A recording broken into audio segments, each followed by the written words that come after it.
Hi friends, welcome to first news.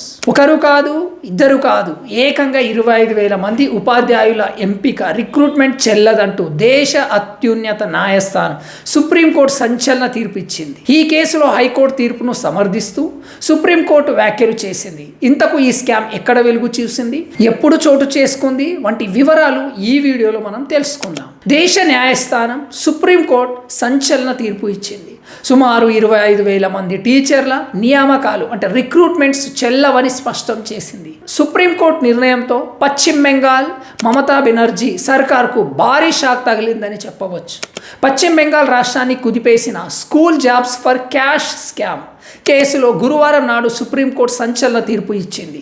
2016లో వెలుగు చూసిన school jobs for cash స్కామ్లో భాగంగా west Bengal school service commission ద్వారా సెలెక్ట్ అయిన సుమారు 25,000 మంది టీచింగ్, నాన్ టీచింగ్ సిబ్బంది రిక్రూట్మెంట్ను రద్దు చేస్తూ సుప్రీంకోర్టు కీలక ఆదేశాలు జారీ చేసింది. దీదీ సర్కార్కు ఇది భారీ ఎదురుదెబ్బ అని చెప్పవచ్చు. సుప్రీంకోర్టు ప్రధాన న్యాయమూర్తి justice Sanjiv Khanna, justice PV Sanjay కుమార్ల ఆధ్వర్యంలోని ధర్మాసనం గురువారం దీనిపై విచారణ చేపట్టింది. ఈ సందర్భంగా ధర్మాసనం కీలక వ్యాఖ్యలు చేసింది. నియామక ప్రక్రియ, ఉద్యోగాల కేటాయింపు ఇలా ఎక్కడా చూసిన మోసపూరిత విధానాలే అవలంబించారు అని అసహనం వ్యక్తం చేసింది. ఈ స్కామ్ లో భాగంగా నియమితులైన రిక్రూట్మెంట్ అయిన 25,000 మంది టీచర్ల రిక్రూట్మెంట్ చెల్లవంటూ గతంలో కోల్కతా హైకోర్టు వెల్లడించిన తీర్పులో జోక్యం చేసుకోవాల్సిన అవసరం ఉన్నట్లు మాకు అనిపించడం లేదు. వారి రిక్రూట్మెంట్ పెద్ద మోసం అని అర్థమవుతుంది. కాకపోతే ఇలా నియామకాలు పొందిన అభ్యర్థులు ఇన్నాళ్ళుగా వారు పొందిన జీతాలను తిరిగి ఇవ్వాల్సిన అవసరం లేదంటూ సుప్రీంకోర్టు ఊరట కలిగించింది. అలానే వికలాంగుల కోటాలో ఉద్యోగాలు పొందిన వారు సర్వీసులో కొనసాగించవచ్చని సుప్రీంకోర్టు స్పష్టం చేసింది. అంతేకాక 3 నెలల వ్యవధిలో రాష్ట్ర ప్రభుత్వం కొత్త రిక్రూట్మెంట్ ప్రక్రియ పూర్తి చేయాలంటూ సుప్రీంకోర్టు ఆదేశాలు జారీ చేసింది. పశ్చిమ బెంగాల్ రాష్ట్రాన్ని కుదిపేసిన ఉపాధ్యాయ రిక్రూట్మెంట్ కుంభకోణంలో గతేడాది అనగా 2024 ఏప్రిల్లో ఆ రాష్ట్ర హైకోర్టు కీలక తీర్పును ఇచ్చింది. పశ్చిమ బెంగాల్ ప్రభుత్వం 2016లో వెస్ట్ బెంగాల్ ఎస్ఎస్సి బోర్డు ద్వారా చేపట్టిన టీచర్ రిక్రూట్మెంట్ ప్రక్రియ చెల్లదని స్పష్టం చేసింది.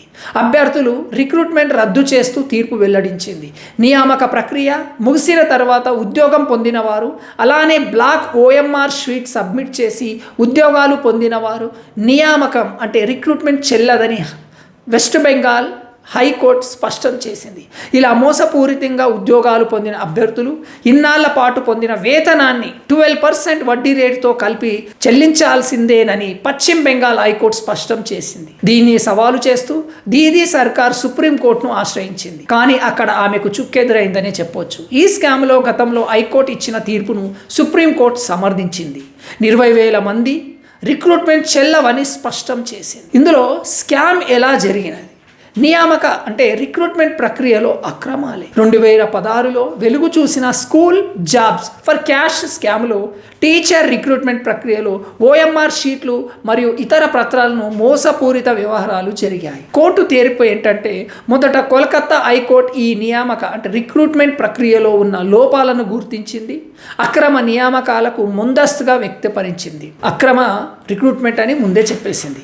సుప్రీంకోర్టు ఆశ్రయించిన తర్వాత సుప్రీంకోర్టు హైకోర్టు తీర్పును సమర్థించి మొత్తం 25,000 మంది టీచర్ల రిక్రూట్మెంట్ను చెల్లవని, అక్రమంగా జరిగినట్లు నిర్ణయించింది. మరి దీనిపైన చర్యలు మరియు పరిణామాలు. చట్టపరమైన చర్యలు. నియామక అంటే రిక్రూట్మెంట్ ప్రక్రియలో భాగంగా అక్రమంలో పాల్గొన్న అధికారులు, సంబంధిత వ్యక్తులపై చట్టపరమైన చర్యలు తీసుకోవాలని కోర్టు సూచించింది. ఉద్యోగులపై ప్రభావం. ఇప్పటికే ఉద్యోగంలో ఉన్న టీచర్లు మరియు నాన్ టీచింగ్ సిబ్బంది కొందరికి న్యాయస్థానం ప్రకారం తప్పుగా నియమించబడి ఉద్యోగం పొందినట్లు అయితే వారికి ఇప్పటివరకు చెల్లించిన జీతాలు తిరిగి ఇవ్వాల్సిన అవసరం ఉండకపోవచ్చు. ప్రత్యేకంగా వికలాంగుల కోటాలో ఉద్యోగాలు పొందిన వారికి ఉద్యోగం కొనసాగింపు సబబుగా ఉందని స్పష్టం చేసింది. మరి కొత్త నియామక ప్రక్రియ. ఈ తీర్పు ప్రకారం రాష్ట్ర ప్రభుత్వం తిరిగి 3 నెలల్లో ఓ కొత్త పారదర్శక నియామక ప్రక్రియ పూర్తి చేయాలని ఆదేశాలు జారీ చేసింది. మరి ఎంతవరకు సక్సెస్ చేస్తుందో చూడాలి. ఇందులో ఎవరెవరు ఉన్నారు, ముఖ్య పాత్రధారులు, ముఖ్య సూత్రధారులు.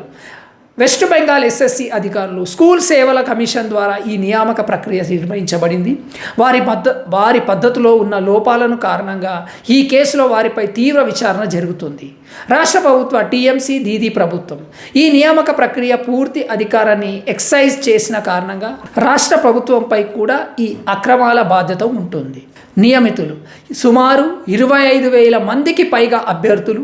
వీరందరి రిక్రూట్మెంట్ అక్రమంగా జరిగినట్టు తీర్పు తెలిపిన సందర్భంలో వారి భవిష్యత్తు సంబంధించిన అనిశ్చిత మరియు ఉద్యోగ పరిస్థితులు ఇప్పుడు ప్రశ్నార్థకంగా మారినవి అని చెప్పవచ్చు. బెంగాల్ ప్రభుత్వం చేసిన ఈ పని పైన మీ అభిప్రాయాన్ని కామెంట్ రూపంలో తెలియజేయడం మాత్రం మర్చిపోవద్దు. Thank you. జై హింద్.